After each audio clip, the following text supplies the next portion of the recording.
男人在土盆里撒下一把麦种，随着他心中默念甘霖，只见拳头大小的云雾凝聚而出，随后滴滴雨水落入盆中。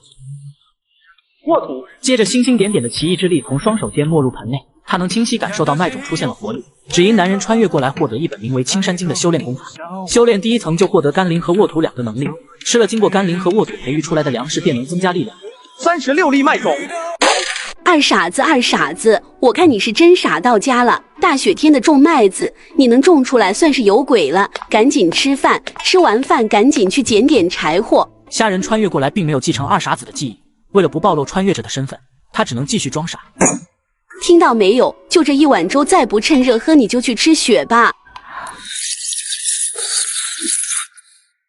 我真是疯了，真是造孽！3天前这二傻子不知哪根筋抽了，变得更傻了。我才真是造孽，穿越到傻子身上也就算了，虽然得了个便宜老婆，可是这身体为什么没有小沟沟啊？虽然原主人的身体残缺，但他只要将青山经修炼到第3层，就可以重新凝聚出一具新身体来。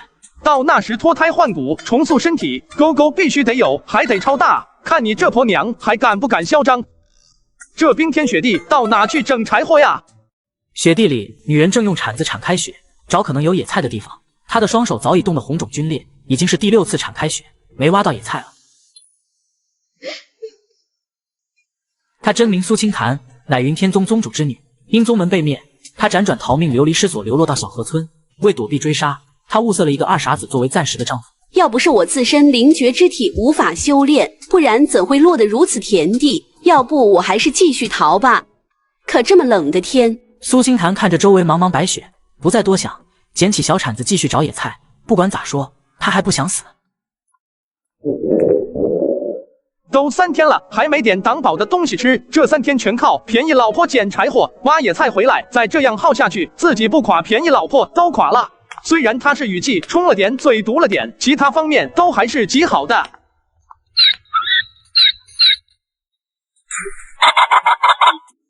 4斤，这也鸡不小。这狗剩这么穷，是怎么娶到的媳妇？谁家好人能把闺女嫁给他啊？救命啊！什么情况？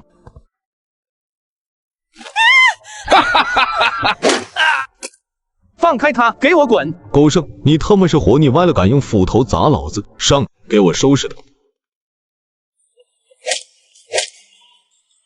你出来！长本事了还？狗剩不是个窝囊废吗？今天怎么这么勇猛？难道他不是狗剩？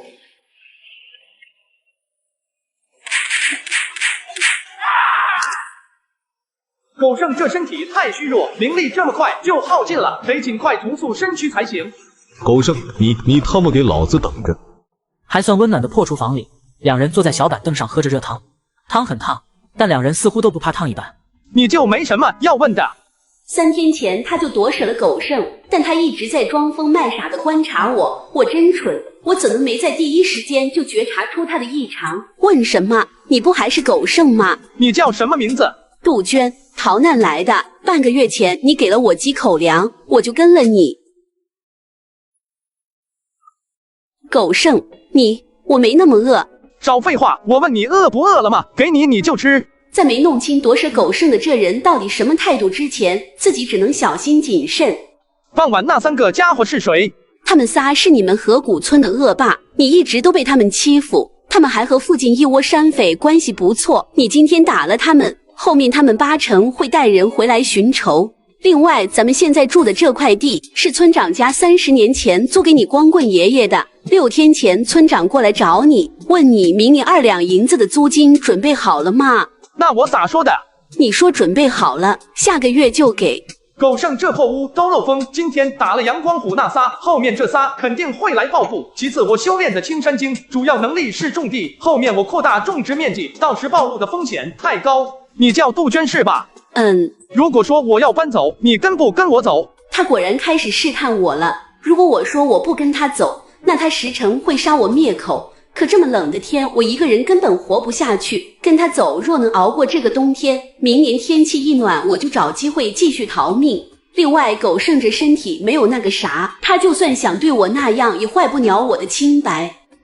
我是你婆娘，我肯定要跟你走。第二天一早，两人就已经收拾好行李。当虾仁抱出土盆的时候，苏清潭直接瞪大了眼。这麦子还真发芽了，可就算是能发芽，那也不可能一晚上时间长这么快吧？不过他很聪明，就当没看见，带着对前路的担忧，硬着头皮跟着虾仁走下去。你找好地方了？找到了。能住吗？晚上不会冻死吧？应该不会吧？冒着大雪在山中前行2个多时辰后，二人终于来到目的地。这地方是虾仁砍柴的时候发现的，在深山中没人能找到。咱们以后就住这里，你歇会儿，我先把麦子种好。破土，甘霖。行云布雨，想要夺舍，起码得是元婴期。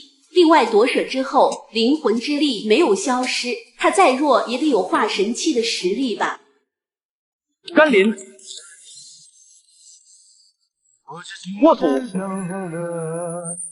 虾仁穿越获得甘霖和沃土2个能力，种出的粮食吃了能让人增加灵力。为了扩大种植面积，便带着原主人的老婆来到了深山里。最多再来3天，麦子应该就能彻底成熟了。到时候尝尝味道，剩下的全种下去。喂，扎狍子。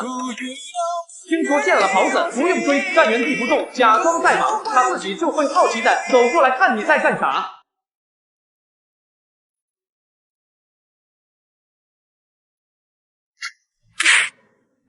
今天敞开吃，吃个饱的。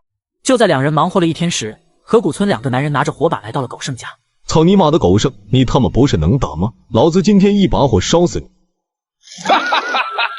好一会儿过去，预料中的惊慌声与喊叫声并没有传出，不仅如此，里面更是丝毫人声都没有。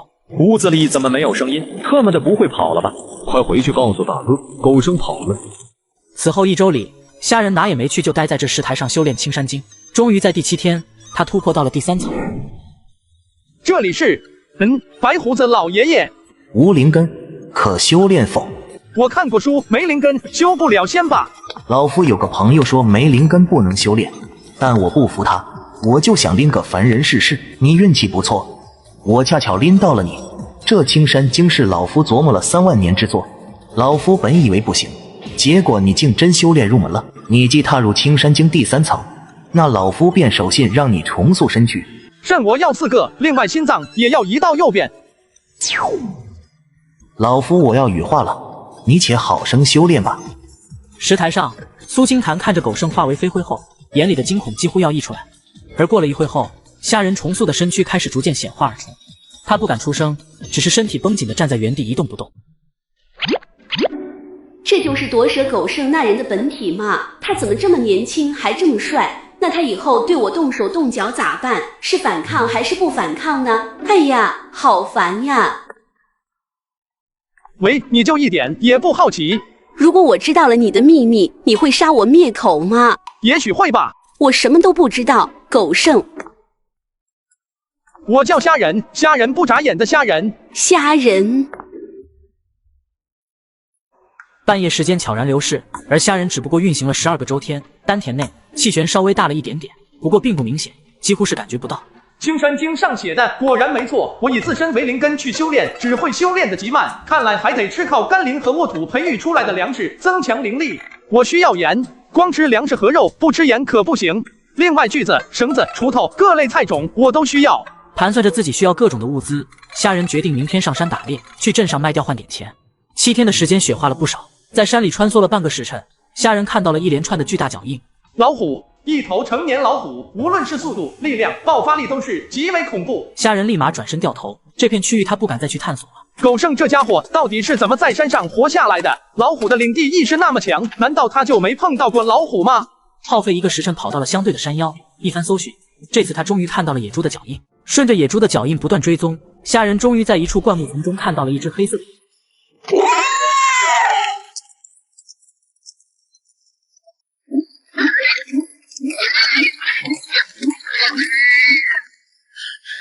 杀一头野猪都需要如此费力，若自己碰上了山军，那结果可想而知，起码得180斤重。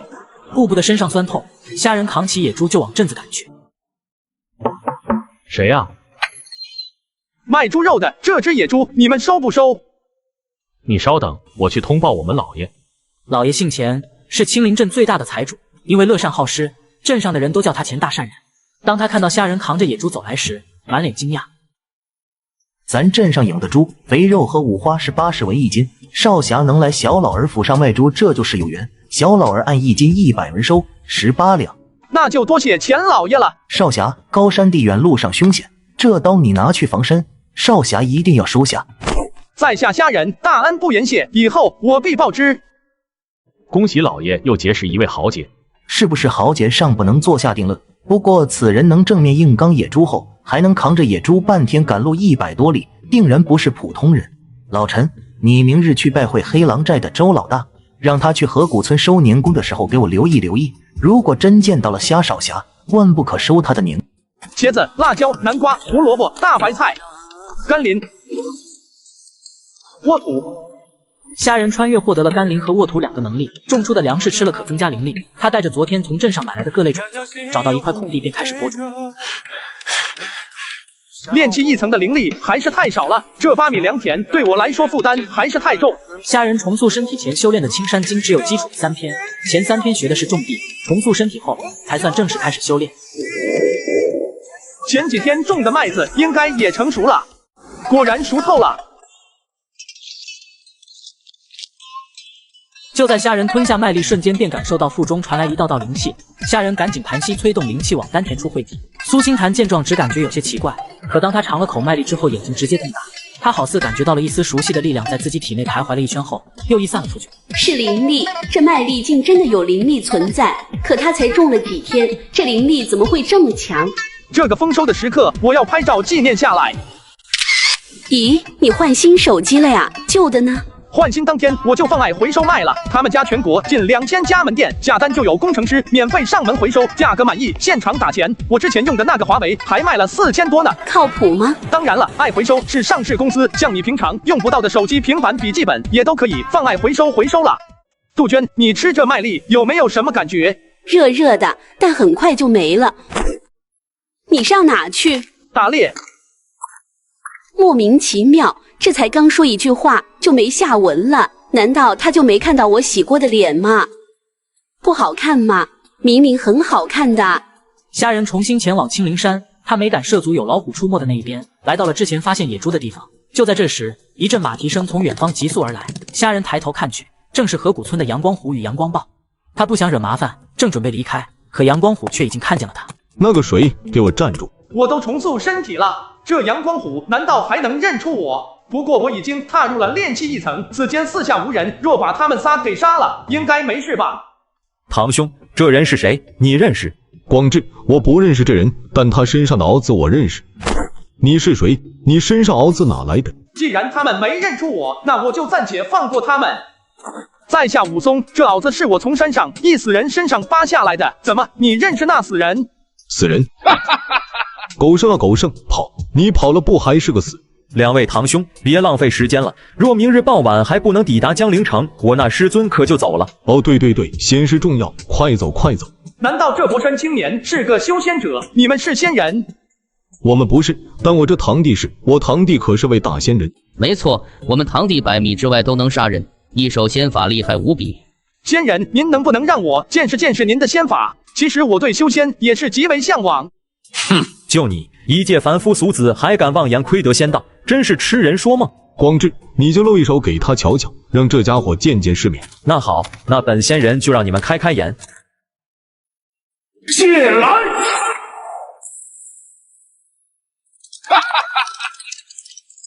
这就是修为高的修仙者吗？真是恐怖！幸亏我刚刚没对他们出手，以我现在的修为，多少条命都不够他杀的。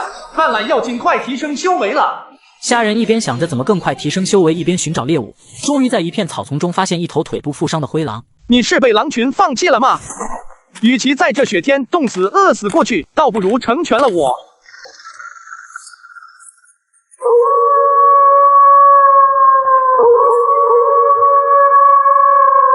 狼群！虾仁不再犹豫，迅速解决掉野狼，拽着灰狼急速就往山下跑去。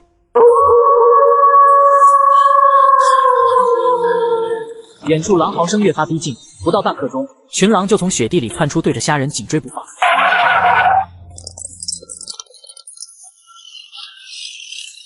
山君大哥，您饶我一命，下次我打猎一定先孝敬您。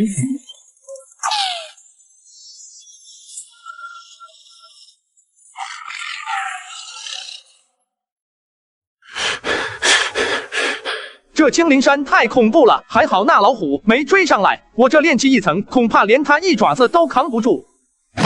猎了头狼，估摸着有个8、90斤，吃1个星期不成问题。我刚碰到阳光虎他们了，但他们没认出我。我本想干掉他们，以绝后患，可结果和他们同行的一人是他们堂弟，他们堂弟是个修仙者。那你打算怎么办呢？我也不知道阳光虎他们家有这么大的背景。这件事你不用操心，我来解决。也许对他们来说，我才应该是个麻烦。要提升灵力的话，麦子是不错，但麦子本身没什么滋补能力。滋补的话，人参可是大补，但是人参不好搞。山上总该有点野山参吧？可山上有头大老虎。这是一头爱吃素的奇葩虎，在他面前放着一块肉排和一把麦粒，他竟一掌将肉排刨开，把地上的麦粒舔得干干净净。只因虾仁种出的麦子具有灵力，而他想进入老虎的领地挖野山参，便想用麦子来供奉虎王。这虎王果然聪明，知道麦粒有灵力，还只吃麦粒，不过有点太挑食了，这么好的肉排都不吃。虎哥，麦粒吃完了，下一批还得等几天呢。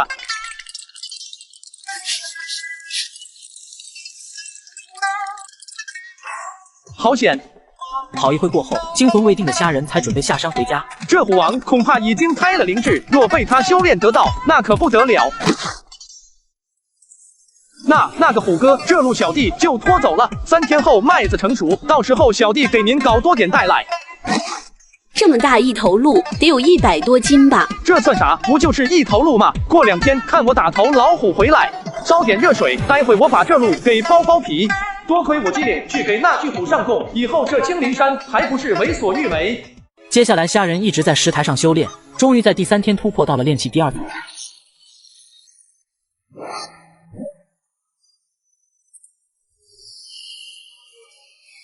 虾仁驱动着灵力，不一会儿，整块麦田的麦粒就被他全部收完。灵力外放，他不会才炼气期吧？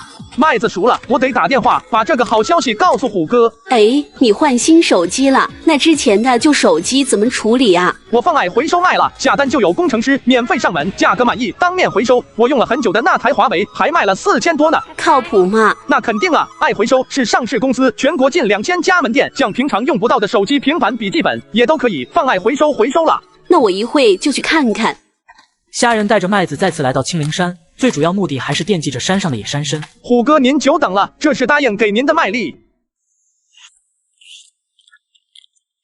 虎哥，你知道这山上哪有野山参吗？小弟想种点野山参，你放心，只要小弟种出野山参，我还给你送来。虎王闻言一愣，这青灵山凡是沾点灵气的东西全被他吃尽了，只有青灵山后方的深山才有，但那边也有头老虎，平日里两虎井水不犯河水。可虎王的思考在虾仁看来那就是代表没有。那行吧，没有就没有，小弟我再想点别的办法。几息后，虎王转身向着青灵山后的那座大山走去。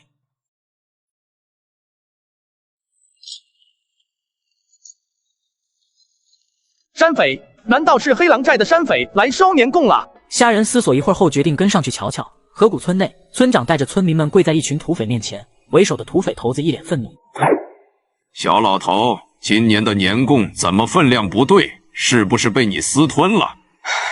大王，今年天气不好，这年关还没到村子里就冻死了7、8户人家，这些钱都是村里还活着的人供上来的，您数数，绝对是家家户户都交了的。大哥走吧，谅这老小子也不敢骗咱们。哼！踹了村长一脚后，山匪头子这才消气，正准备离开，却看到阳光虎从对面走来。嘿，周老大，你们来了也不通知兄弟一声，兄弟好提前宰头猪招待哥几个。这不大雪封路吗？这雪一化，哥第一个就来你们村子。走走走，去我家。今晚兄弟们就别走了，待会咱杀头猪好好吃喝一顿。小的们，抬上来！光虎兄弟，咱可不是来白吃白喝的。这头熊今天上午刚杀的，今天吃熊肉喝酒。这阳光虎和黑狼寨的人关系这么好。从几人谈话中，虾仁得知阳光虎有灵根，上次去江陵城是去测灵根的。不过由于他已经错过了年龄，那先是破例收阳光虎做了个记名弟子，并传了他一门炼气功法。如果他能在1个月内踏入炼气期，就能正式拜入山门。虾仁离开河谷村来到镇上，既然山上找不到野山参，他准备去药材铺看看。哎，你这人干啥的？一腿泥水子还往我们铺子里钻？买药难道脚上有泥就不能买药了吗？你想买啥药直接说，我让师傅直接给你抓，你不能进来。我想买人参。快让这位少侠进来。少侠想要多少年份的？我们有5年、10年和20年的。那有没有100年老参？咱们凡人上哪弄100年老参去？但凡上了30年，那都被仙人给盯住了。就算没有仙人盯住，那也会被野兽妖兽吃掉。10年份的多少钱？10年份，我这便宜，也就300两银子，现在就有货。虾仁心里一惊，他上次卖野猪的钱买了各类菜种和农具，还剩下不到10两。他没想到人参这么贵。那你这有没有人参种子？没有，咱药铺卖的都是野山参，野山参要立足，咱药铺绝不卖自己种的人参。哎，少侠留步，要不您还个价？您还个价呀！甘霖，虾仁种出的粮食吃了可让人增加灵力，他想种人参，但他没钱买人参种子，便将主意打到了山匪身上。二爷，怎么突然就下雨了？是哪位兄弟藏头不露尾的，出来认识认识，交个朋友？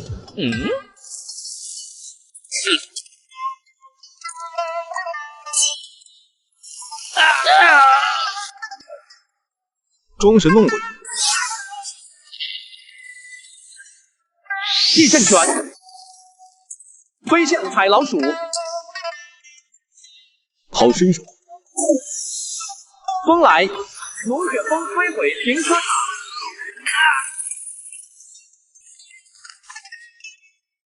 怎么才3两银子，后背还给我砍伤了？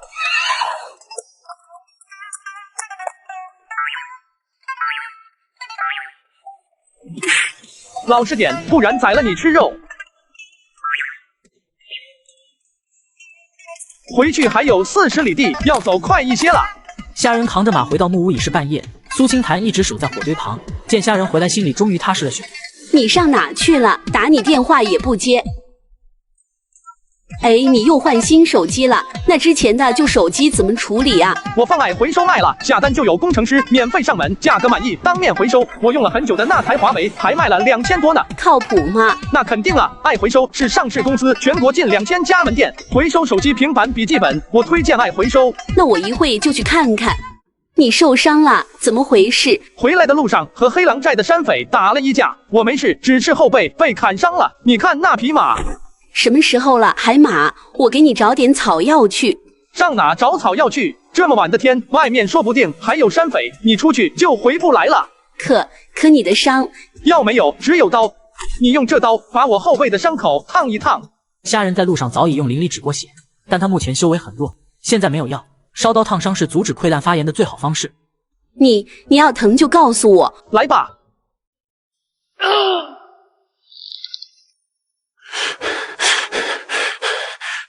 都烫到了吗？都烫到了。杜鹃，你会做衣服吗？会。你真会假会？你怎么什么都会？我之前逃难的时候给人家做过丫鬟，缝衣服又不是很难，我那时候就学会了。那行吧，我买了点布和棉花，还有一些绸缎，你看着做，咱俩1人1半。啊，我也有。快过年了，哥也不是什么黑心地主，发你套衣服，收买人心，来年让你更卖力的给我干活。都什么时候了，你还开玩笑？伤不疼了是吗？你别说，他还真有点疼。当晚，虾仁都在盘膝修炼，炼化着脉力中的灵力。虾仁运行着功法，随着意识就来到一座青山前。白胡子老爷爷，你不是羽化了吗？这是老夫的一缕残矢，这座青山也是老夫给你留下的。山中有种种大阵可以直接使用，但发动阵法最低修为是炼气3层。除此之外，此山还有其他奥妙，待你修为更高的时候再去探索吧。炼气3层，看来我得加紧修炼了啊！就在虾仁想着尽快突破炼气3层的时候，另一边的虎王已经弄到了野山参，却等了许久后也不见虾仁到来。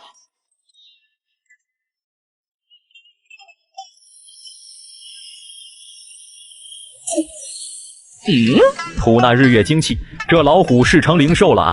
正好我还缺个灵兽坐骑，真是瞌睡来了送枕头啊！不错，此虎能硬抗我天雷符，是个好坐骑。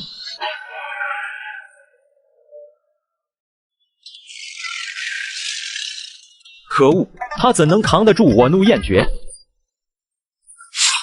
啊！该死的，我的本命飞剑！山君大人，小人无意让您听羞，求山君的。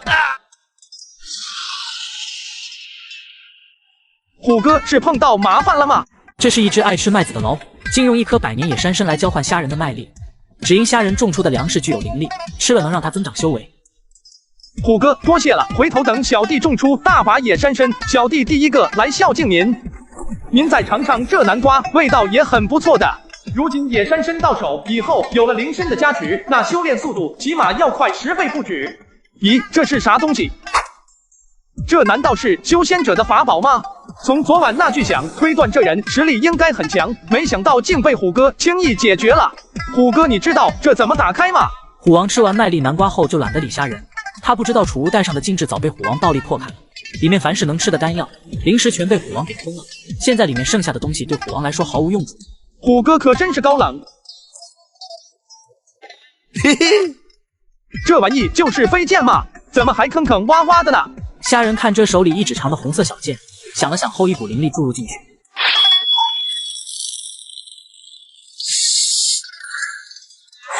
虾仁瞬间切断灵力供给，就刚刚那1-2秒的时间，他丹田内的灵力直接少了1/3。好宝贝，果然是仙人兵器，还会冒火，就是太费灵力了。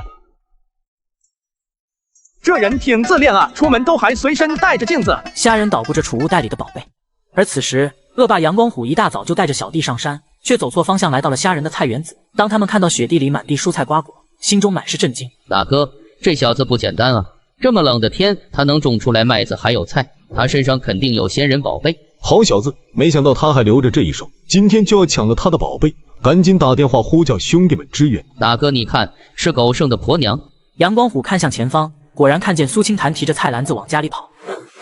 你们老二，这下咱哥俩有福了，快上，速战速决。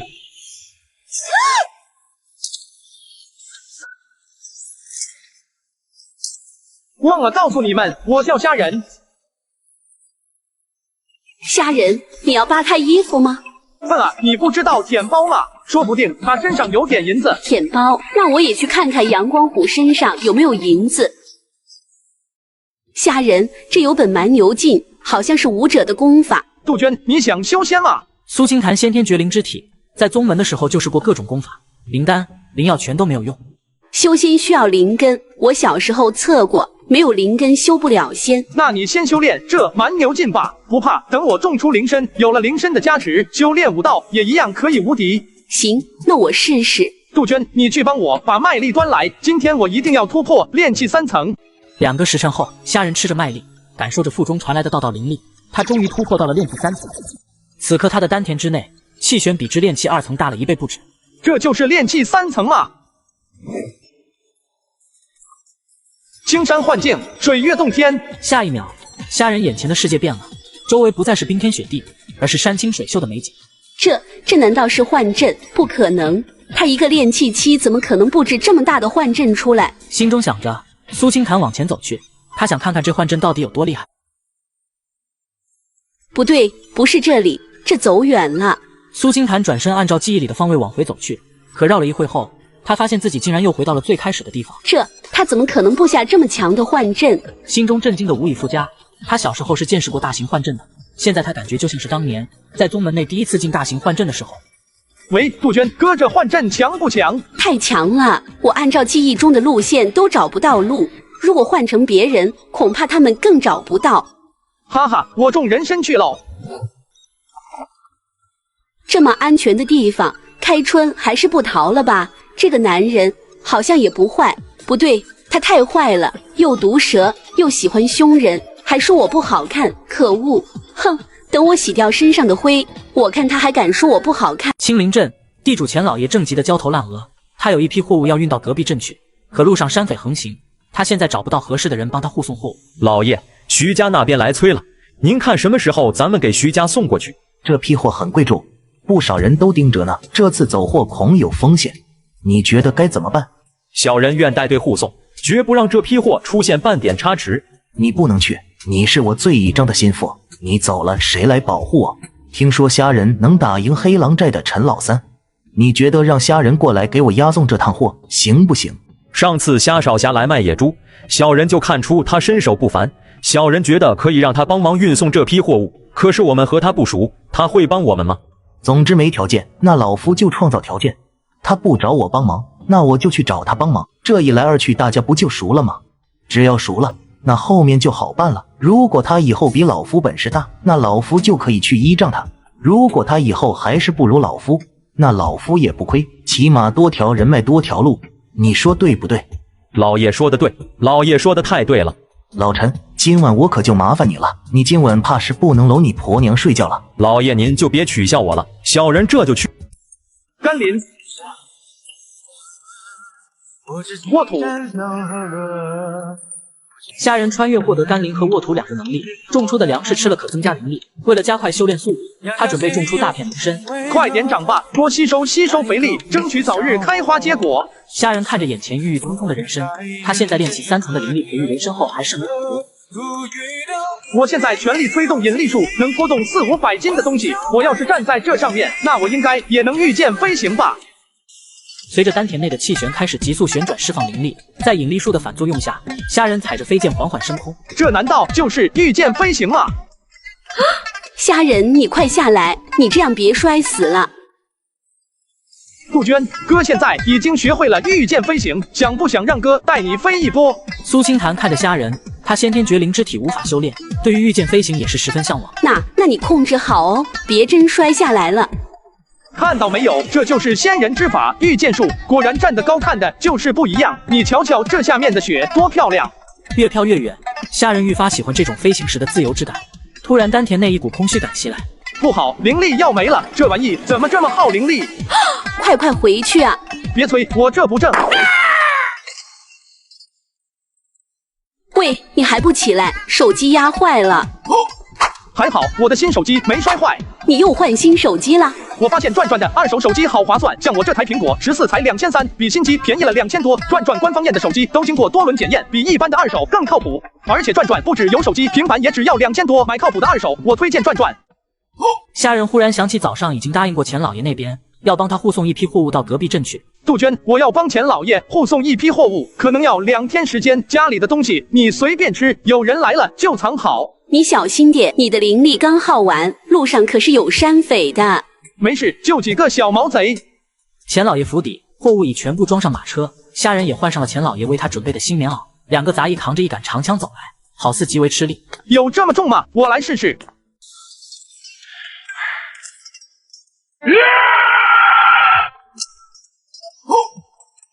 这人是谁？单手能把那玩意拿起来？小点声，这人老爷都喊他兄弟，他最低也得是内劲巅峰。好兵器，这是什么材料？得3、400斤了吧？钱老哥，这兵器是送我？那是自然，虾兄弟，路上一定要当心啊！老夫等你的好消息。钱老哥放心，这货一定安全送到。恭喜老爷了！你别恭喜的太早了，这一趟绝不会太平。您是说黑虎帮？他们之中也不过就一个内劲高手，连黑狼寨都不如，他们敢吗？他们就是不如黑狼寨，他们才真敢罢了。走一步看一步吧。赶了一夜路，送货车队在林道旁休息。虾仁盘膝运气恢复着灵力，他没有灵根，出门又没有灵脉补充，所以灵力恢复的极慢。虾大人，您是什么境界啊？实力一般，对付点小毛贼够用。虾大人，您能教教我怎么能把内劲练得快一点吗？我也想当队长。当队长有什么好的？肯定好啊！出一趟货，队长起码能拿3两银子，队员只能拿1两。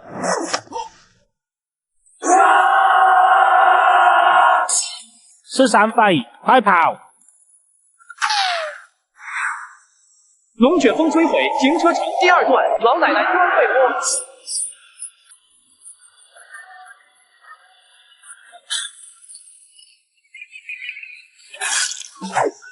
大侠饶命，我们也是苦命人，活不下去了才落草为寇。你走吧。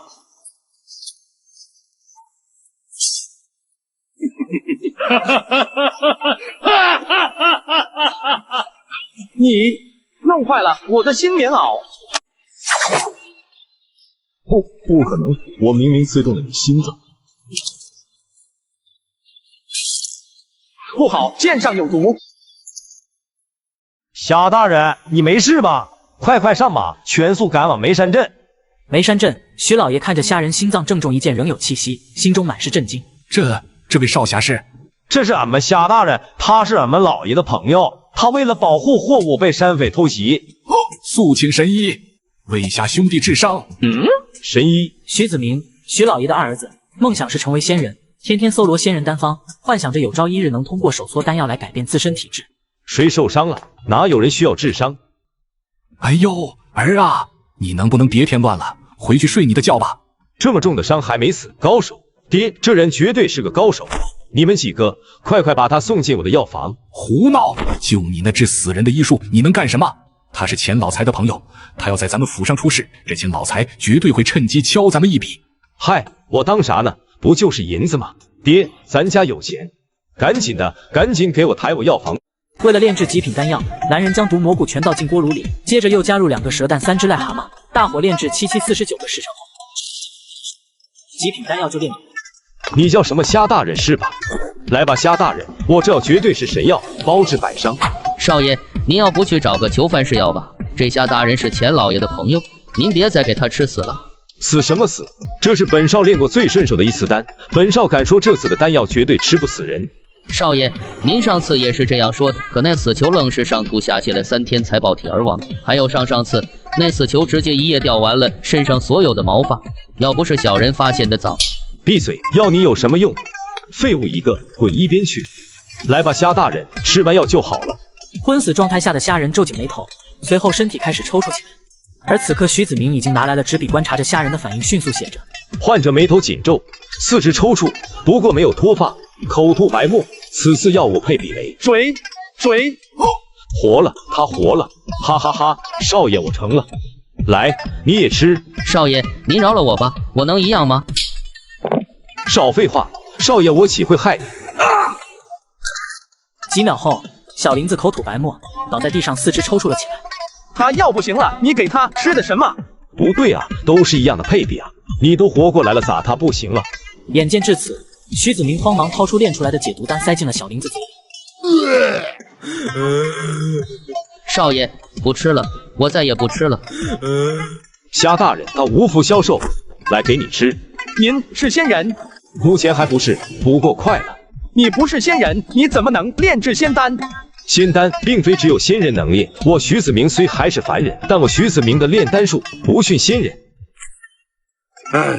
可我徐子明命苦啊！虽说我家有钱有势，我长得又英俊潇洒，可我到头来竟只是个没灵根的凡人。虾大人，你说没灵根就真不能修仙吗？也许可以吧。英雄所见略同，我也认为无灵根亦可修仙。虾大人，你知道我有多想成为仙人吗？既然正常修仙不成，那我就以丹药改变自身体质。我搜罗了10年的灵材，你知道我耗费了多少心力吗？行，我吃行了吧，你赶紧闭嘴吧。虾人看了眼手中蓝黑色的药丸，略一思索后一口吞下。随着药丸入腹，虾人催动着青山经，很快他就惊异地发现，那药丸中的药力不仅在为自己修复着身体上的伤，而且他在不知不觉中突破到了炼气4层。难道我跟别人不一样？别人吃了是毒药，我吃了是好药。虾人正想说话，可这一张嘴发出的声音却是变成了蛤蟆叫声。什么？虾大人，您说什么？啊，我听不懂啊。解药，这是解药。不对，不应该这样啊。虾大人，您等等，我再重新配药。徐子明，嘿，虾大人，你又好了。好像是好了。虾大人，您等等，刚刚那药肯定是我配比不对，我再重新配一个。他的丹药虽然神奇，但是有副作用，不能再吃了，我还是赶紧走吧。2个时辰后，梅山镇地主徐老爷二儿子徐子明来了脾气。徐子明整装待发，就要骑马出院去找虾人。哎呦，我的小祖宗，你这大中午又想跑哪去呀？无他，还是要去青林镇找虾爷。就那个钱老爷的朋友虾人，你叫他什么爷？爹，孩儿不介意您坐井观天，孩儿只知道虾爷是第一个能扛得住我丹药的神人。小祖宗哟，这临近年关了，山匪强盗们凶得很呀。儿啊，就听爹这一句，过完年再去。这也行，不过你得给钱老爷写封信，就说我炼出了新的丹药，要给虾爷尝尝。这个虾人只因对着巨虎抱怨实力太弱，想要变强，巨虎就将虎神之力全部传授给他。这就是神虎之力吗？多谢虎哥，等回头小弟一定给您搞来好吃好喝的奉上。家里的肉吃完了，待会儿小弟在您这山上打个猎，这就不劳虎哥您麻烦了。虾人在山里仔细搜寻着猎物，半个时辰后，终于在一个山洞里发现了一头黑熊。这么大一只熊瞎子，正好可以试试我的神虎拳。而此刻，黑熊也发现了他，朝着虾人猛冲过来。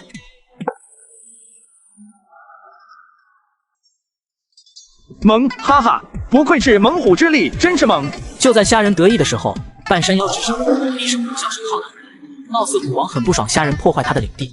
虎哥不敢了，小弟就是试试。虎哥您歇好。虾人将地上黑熊装进了储物袋。就这时，他看见两人骑马缓缓走来。是杨广志，他恐怕是来调查他堂兄死因的，可不能被他知道是我干的。他修为很高，虽然我现在有了神虎之力，但也没把握能将他一击毙命。是你，武松，这山上有老虎，你不怕被老虎吃了吗？是的，多谢仙人老爷提醒。敢问仙人老爷，这是上哪去？不该问的别问，知道多了对你不好。小妹，咱们走。哥，等等。此刻杨子荣看着虾人目露异彩，虎神之力加深的虾人身形挺拔，轮廓如刻显得极为俊朗迷人。这位公子，小女杨子柔，请问您准备是要去哪啊？这女人怎么回事？算了，胡乱糊弄过去吧。我给钱老爷办事，这会儿回镇上。这小妮子不会看上这小子了吧？武松是吧？你知道我堂兄杨光虎怎么死的吗？果然是来调查他堂兄死因的。既然如此，那就嫁祸给黑狼寨那帮山匪吧。仙人老爷，您问我就问对了，是黑狼寨。那日我看得真切，黑狼寨的人进了您堂兄家，然后您堂兄他们一家就都死了。哼，黑狼寨，妹妹，走去黑狼寨给堂兄报仇。武松接着。仙人老爷，您这是买你的时间，我要你和我一起去趟黑狼寨。杨广志踏剑腾空，袖袍一卷，便将杨子荣与虾人提上飞剑。不同于虾人引力术的制色，这三柄灵剑稳若磐石，剑气凝成的无形屏障将罡风尽数隔绝。眼前景物飞速掠过，未等虾人适应，三人已来到黑狼寨。他带着2个人速度还能这么快，我还是低估了他。黑狼寨的人都给我滚出来！杨广志声若雷霆，滚滚而下。寨中寻常山匪听到声音后，直接痛苦倒地。房间里，土匪头子周老大毫无尊严地跪在地上。当他看到虾人后，眼睛直接瞪大。你什么你？你们杀了杨光虎大兄弟，今日就是你们的死期。说，是不是你杀了他们？冤枉！仙人老爷，我们黑狼寨跟光虎兄弟都是好朋友，我们怎么可能会害他？而且我们去之前还带了礼物。照你们这么说，那杀杨光虎一家的另有其人了。肯定是另有其人，仙人老爷您绝对是冤枉我们了，求仙人老爷明鉴。不好，照这样问下去，我要穿帮了。不是他们还能是谁？哥，您不会相信他们这些山匪吧？有道理。这就是他的手段吗？幸亏我没有对他出手，这山寨应该有不少银子，我得去找找。武松，你很不错，要不要来我杨家做工？我杨家不会亏待你。多谢仙人老爷好意，小人在钱老爷手下做事，钱老爷对我有恩，我武松绝不是那种贪图富贵之人。告辞。哥，你不觉得他很男人呢？小妹，你来真的啊？你真看上他了？哥，你胡说什么呢？羞不羞啊？无妨，改天哥去钱老爷那里给你探探底。这山寨留着也是祸害，一把火烧掉算了。此时虾人还在房间内寻找着财宝，突然一把大火袭来，吓得他赶紧逃命。虾人来到青林镇裁缝铺。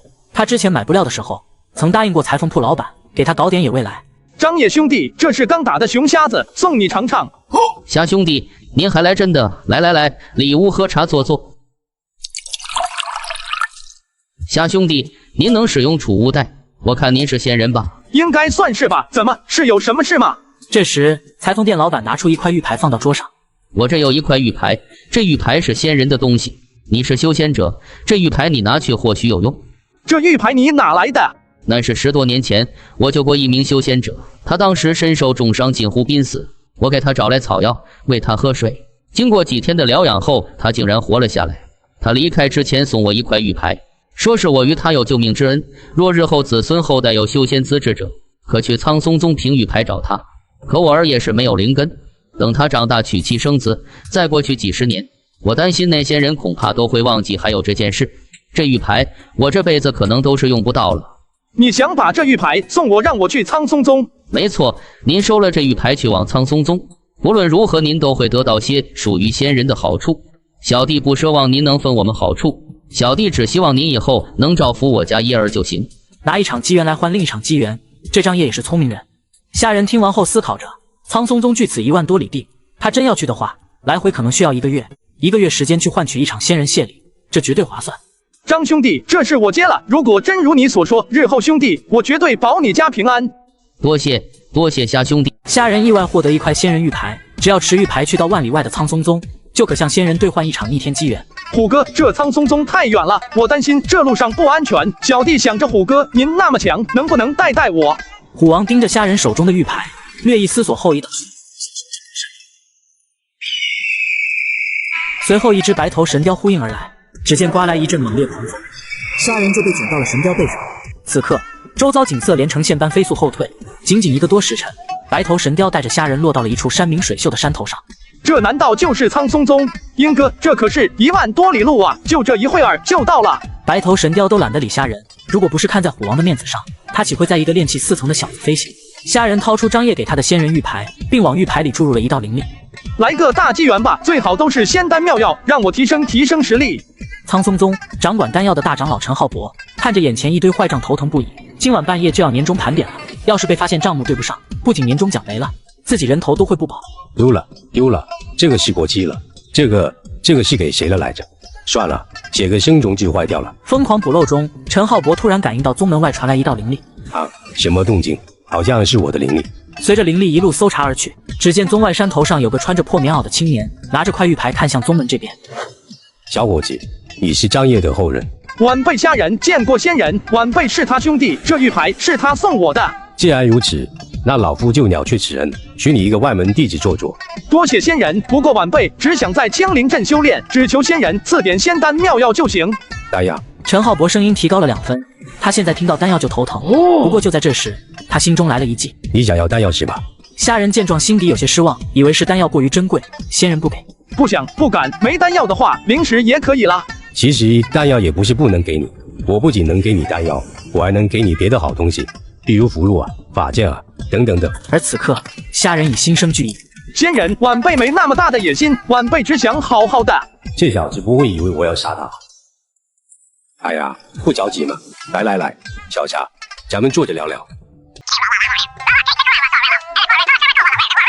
一番畅谈后，虾仁面露难色，有些犹豫。前辈，这有点太危险了吧？背这么大一黑锅，我才炼气4层啊！不危险，一点也不危险。你就这样挥手，你还不会吗？来，我教你，挥手。可我还不会飞，要是你们真把我杀了，那怎么办啊？你去给我们背了黑锅，那就代表你把东西抢走了。到时候我们假装去追杀你，你说我们能真杀了你吗？你身上什么都没有，我们真要杀了你，那东西在哪？我们就不好扯谎了。这能行吗？感觉也太假了。啊，对，是有点假，不过是你这身衣服有点假。说着，陈浩博取出一套泛着淡淡流光的仙人长袍。一会儿把你这身破袄挤脱了换上。这青蓝宝衣是前辈送你的，这青蓝宝衣可防御筑基初级的攻击。还有这双老好运靴，其乃幽兰毛发掺杂灵物炼制，可征服3成速度。更别说我还会给你灵丹妙药、法器灵物这些如此多的重宝，你若不帮老夫，你这辈子可能都碰不到。那行吧，前辈，不过我不能用我真名，那么大一口黑锅，我用我真名就完了。那你自己想一个。前辈，青林道人如何？不行，道人不行，道人与真言都是金丹，你得叫青林上人。元婴大能方能成为上人，至于后续的追查，你都放心。你帮我，我帮你，那以后咱们就都是自己人。你知道江宁城市吗？那是老夫家主，我们族中子弟在这苍松中的可不少，其中几个山峰的峰主都还是老夫的长辈，所以你大可放心。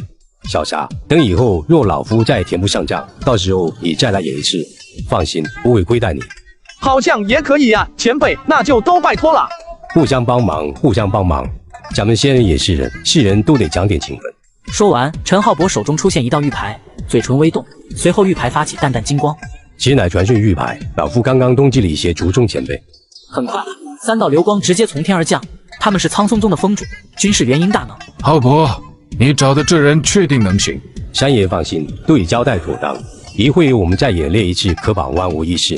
说着，这元婴抬手一指，顿时一张符箓隐没于虾人胸口。这是一张遁术符，堪比元婴巅峰的极限速度，不过只能持续2刻钟，但这已经足够。随后又是10几道身影落下，不过这些都是金丹期。一群人围着虾人讲着如何去演，然后又教虾人如何去装模作样的挥手攻击。半个时辰后，众人消失。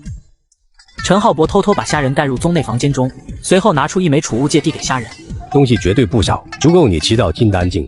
快带上装好。开始。不好，有人袭中，快来人拦住他！炼气4层的虾人冒充元婴大能抢劫宗门丹药，而宗内的长老竟还配合他演戏，只因宗门丹药对不上账，便串通虾人上演一场宗门御金的戏。开始。哇！有人袭中，快来人拦住他！苍松宗内钟声回荡，很快，早已串通好的风主长老们齐齐上线。何方贼子敢来我苍松宗撒野？苍松宗的老狗们，本仙人道号青林上人，今日取你们丹药一用，10项的跪下，磕3个响头，本仙或可放你们一条生路。那内门长老一声大喝，眼看一柄红色巨剑就要从天而降，虾人惊得一挥长枪，只见灵力倒卷。这浩博找的什么人啊？好歹找个金丹期，幸亏我及时收手，不然这小子就被劈成2半了。你竟然是元婴老怪！嘿嘿，蝼蚁。到底是哪位道友来我苍松宗？流光落下，那是虾人没见过的一位。他刚出现就被陈浩博喊3爷的那位元婴拦住了。杀他还需徐峰主动手，交给我们就行。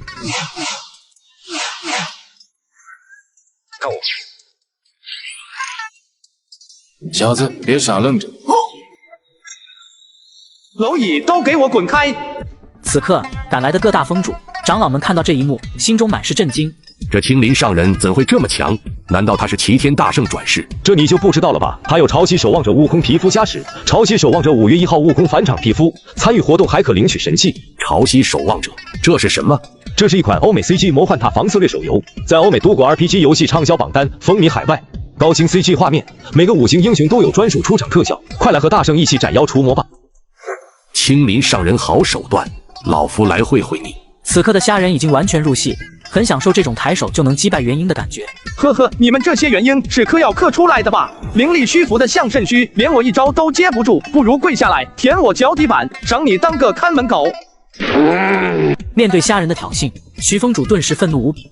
只见徐峰主一抬手，风云汇聚。陈浩博见状心头一惊，急忙传音：徐峰主，你们今年的账平了吗？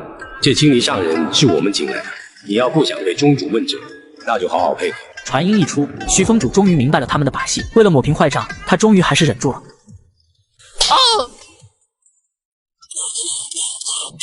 这就是元婴强者间的决斗吗？不愧是元婴大能，我竟感应不到他们一丝灵力。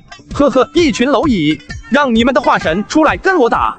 此话一出，刚准备出手的峰主们瞬间愣住，而那些做戏的元婴直接懵了。花神，他还真敢喊，得赶紧让他离开，千万不能惊动太上长老。不再犹豫，3爷迅速催动虾人体内遁速符。今日就这样吧，本仙人回头再来战你们化神。话音刚落，虾人速度暴涨100倍，化作流光穿空而去。虾人因抢了宗门丹药，正被一群元婴修士疯狂追杀。鹰哥，快飞，甩掉他们！这老鹰定非凡品，竟然比我们元婴的速度还快。看来这小子并不简单，追不上更好，这我们也能交差了。万里奔袭，仅半个时辰，白头神雕就带着虾人回到了青林山。虎哥，这苍松宗没有白去，我弄到了很多丹药灵石，我们一起分了吧。没有藏私，虾人将丹药灵石全部拿了出来，不多时，足以让虾人修炼到金丹期的资源被分走了2/3。虾人看着手里一瓶聚灵丹，也不知道该吃多少，就将丹药全部倒进了嘴里。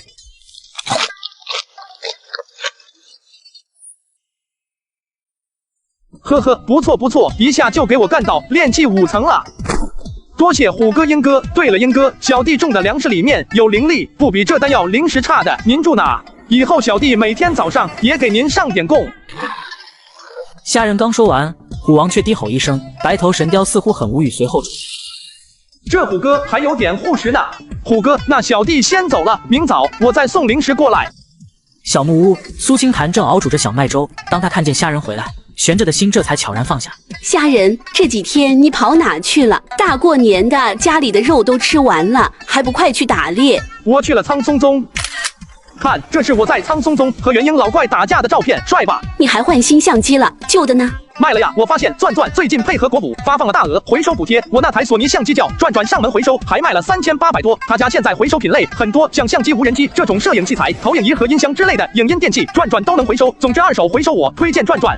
当即，虾仁十分得意地和苏清潭说了去苍松宗抢劫丹药的事情。那你这不成替罪羊了吗？你这黑锅背得太大了。你能确定他们不会追来，然后杀你灭口？你以为这些事我考虑不到吗？我现在已经炼气5层了，能够完全施展青山幻境，又有我种的粮食补充灵力，即使元婴修士也找不到我们的。说完，虾仁运起灵力发动青山幻阵，随着灵力的释放，周围环境已不再是茫茫白雪，而是绿水青山的世外桃源。怎么样，杜鹃，我这幻阵强吧？看见那栋别墅了吗？那可是真实存在的，没有我的允许，外面的人绝对进不来，住在这里安全的很。此时的苏清潭再次被震惊，他完全想不出炼气5层的虾仁是怎么做到的。这已经不能称为幻阵了，这简直就是一个小型的异空间。收拾收拾东西，我们就搬进去吧。今晚就是大年30了，好好的过个年。虾仁收拾完东西搬进新家，已经天黑了，看着屋内各种精雕细琢的家具，不由得一阵狂喜。这感觉不比钱老爷家差呀！白胡子老爷爷给我留下的阵法太实用了，炼气期的阵法都这么强，我得赶紧提升实力。虾仁清点着剩下的丹药，聚灵丹、培灵丹、归元丹、筑基丹各5瓶，之后就是3柄法剑、100张符箓，最后就是金木水火土5系灵根的功法。这陈浩博确实够意思，除去被虎哥、鹰哥拿走的2/3，都还有这么多。来，杜鹃，给你个聚灵丹尝尝。苏清潭看着虾仁手里的丹药，不由得心里一阵感动。可是他天生绝灵之体，云天宗没被灭的时候，他吃过比这好100倍的丹药，但全都没用。虾仁，这丹药对你来说太珍贵了，你还是自己留着吃吧，别在我这凡人身上浪费丹药。说的什么话？能不能修炼你试试啊？给你炼气篇的功法，你看看，然后试试，说不定你也能修炼呢。苏清潭嘴上说着不能修炼，但他心里想修炼想得发疯，没有再说什么，便将聚灵丹含进了嘴里。可那丹药刚入腹，那些灵力就从他的身体中悉数溢散而出。你这灵力怎么跑得那么快？苏清潭眼眶有些发红，他恨老天给他一个5行天灵根的绝世资质，可老天又给他绝灵之体，让他无法修炼。看来你是真修炼不了，不过没事，你可以练武，我再教你一套更厉害的拳法，名为太极拳，听说过没有？苏清潭眼里泛出泪水，这虾仁是云天宗被灭宗之后第一个如此帮他的人。太极拳没听说过诶。没听说过也正常，这太极讲究平衡自身，控制自身，进而控制对手。这其中的关键就是借力打力。借力怎么借？借力就是借别人之力去打别人。有道是4两拨千斤，我只用4两力就能拨动他1000斤之力。4两拨千斤，那万一你没拨动呢？你学不学啊？我这太极可博大精深。学，有的学，我为什么不学？行，这太极的招式打出来简单，但其中的道理得自己悟到才能发挥出其该有的力量。用太极对敌，讲究以不变应万变，而万般变化又蕴含5行相生相克。苏清潭心头一震，他好像是从虾仁的话中感悟到了什么。这太极拳还蕴含5行相生相克之理。那是自然，太极有阴阳之分，所谓阴极生阳，阳极生阴，阴阳和合，万法归一。是不是听不懂？听不懂也没关系，反正我也不懂，我就是讲出来给你听听，好让你明白这太极拳的厉害。说完，虾仁却看见苏清潭已经就地打坐。此刻苏清潭正尝试去沟通5行天灵根，渐渐的5行汇聚，而5行又相互抵抗。挣扎之中，苏清潭嘴角溢血，但他咬紧牙关，仍在拼命尝试。渐渐的，他的周围开始汇聚灵力，而他的身体也开始微微颤动。仅仅片刻，苏清潭就七窍溢血。灵力，杜鹃你！虾仁伸手想要去唤醒苏清潭，可还没碰到苏清潭，就被其周身的灵力震了回来。我碰不了你周围的灵力，我就不信这丹药也碰不了你。随着聚灵丹的灵力涌入苏清潭体内，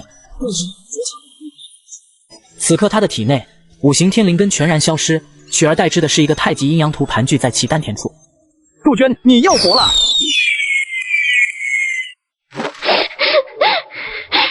谢谢你，虾仁，我逃难了那么久，你是第一个对我这么好的人。杜鹃，你的声音怎么也变了？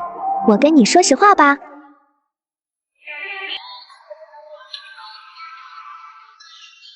这个虾仁竟拿大白菜去喂老虎，而老虎还吃得津津有味。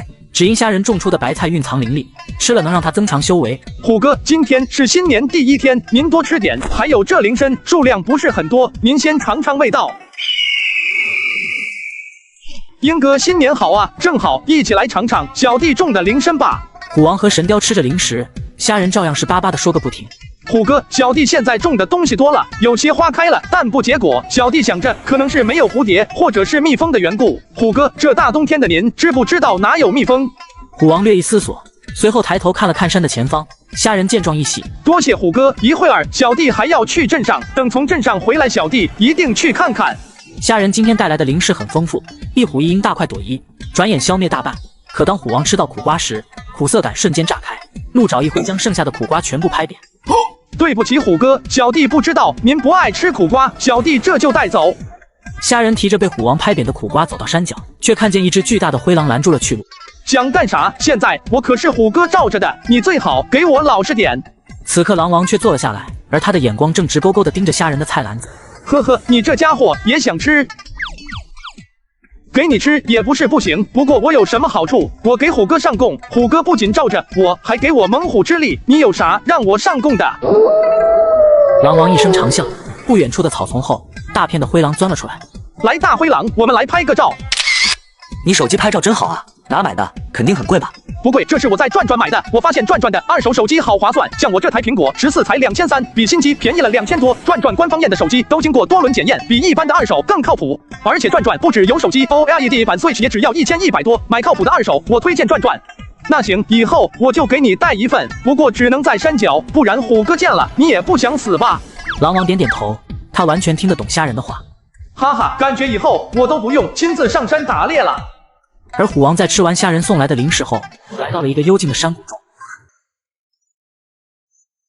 哟，这是什么风，把虎哥您给吹来了？虎哥不在您青林山上，红尘悟道，怎有空来找小妹玩耍？虾仁回到菜园子，看见苏清潭提着菜篮子，正准备砍菜做饭。杜鹃，今天是过年，不做饭了，哥带你去镇上吃好吃的。虾仁带着苏清潭来到小镇裁缝铺，张烨已经为他补好了那件被山匪捅破的袄子。苏清潭也挑选了一套红色棉袄，二人在街上逛了一阵后，就来到钱老爷府邸。钱老哥，新年好啊！听说徐子明也来了你府上。是啊，虾老弟，这徐子明一大早就来了，还说给你带了什么丹药，那丹药你可千万别吃啊！听说吃过的人不死也得脱层皮。话音刚落，徐子明就来到了凉亭。虾爷，我可算见着您了，虾爷。小弟最近炼制出了一个新丹，此丹小弟命名为猛虎贝利丸，您尝尝。你有拿你府上的囚犯是药吗？是了，好好的，没死。虾爷，您就试试吧，我有解药，解药都在。苏清潭有些担心，伸手推了推虾仁的胳膊，示意他别吃。没事。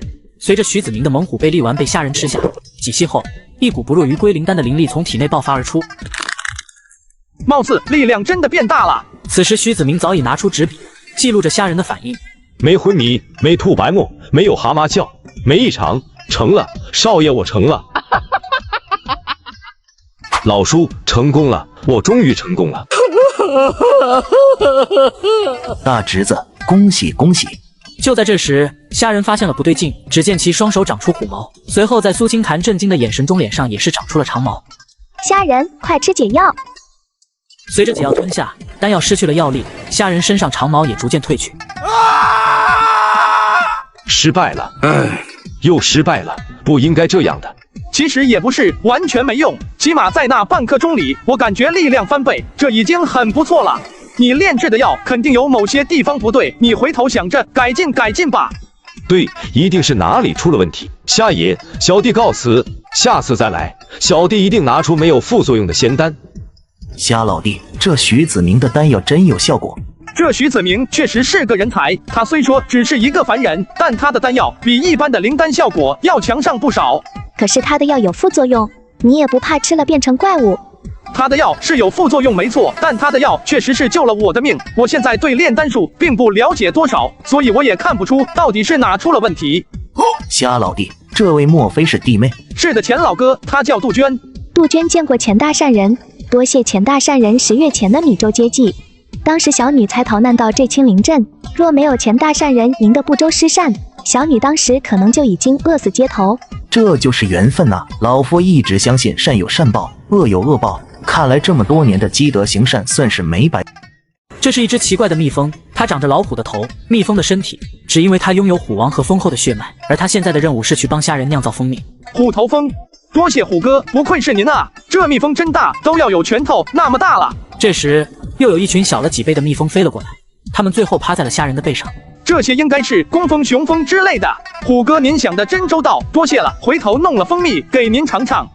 虾人带着蜜蜂回到菜园子，虎头蜂未动，一群工蜂展翅在菜园子上空盘旋。几息后，虎头蜂向着菜园旁的大树飞去，它落到大树的分叉上就不动了，而那些工蜂则开始忙活起了搭建巢穴。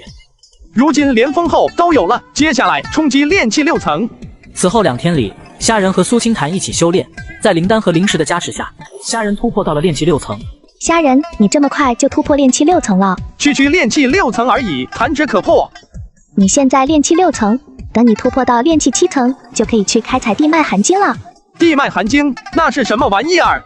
在咱们古兰星炼气修士筑基，除了吃筑基丹外，还可以通过天雷和地火筑基。天雷筑基极为困难，而地火筑基相对简单一些。地脉含晶就是为了地火筑基做准备。这地火筑基是在火山上面修炼吗？